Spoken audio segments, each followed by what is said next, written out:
উপদেশক অধ্যায় 1 4 থেকে 11 পদ। পৃথিবীতে নতুন বলে কিছুই নেই।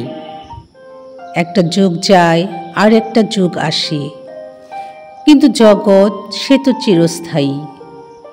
সূর্য ওঠে, সূর্য ডোবে, সে আবার নিজের জায়গাতেই ছুটে ফিরে যায়, সে আবার ওঠে। বাতাস দক্ষিণ দিকে বয়ে যায়, ঘুরে আসে উত্তর দিকে, সে ঘুরেই চলে, ঘুরেই চলে। বাতাস বারবার তার সে একই চক্রপথে ঘুরেই চলে। সমস্ত নদী সাগরেই যায়, কিন্তু তবুও সাগরের জল ভরে ওঠে না কখনো। সব নদী যেখান থেকে বইতে শুরু করে আবার সেখানেই বয়ে ফিরে আসে।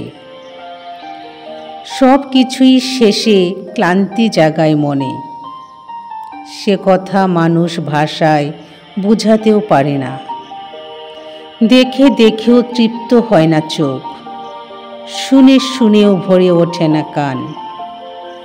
যা ঘটেছে তাই ঘটবে আবার, যা করা হয়েছে তাই করা হবেই আবার। এখানে সূর্যের নিচে নতুন বলে আর কিছুই নেই।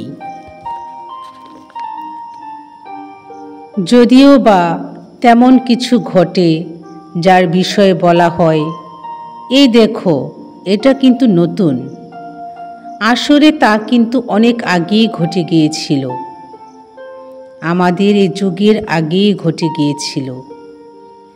প্রাচীনকালের সব ঘটনার স্মৃতি আজ আর কারও মনে নেই। আবার যা যা ঘটবে ভাবিকালে তার স্মৃতিও পরের যুগের মানুষ তেমনি রাখবেই বা মনে।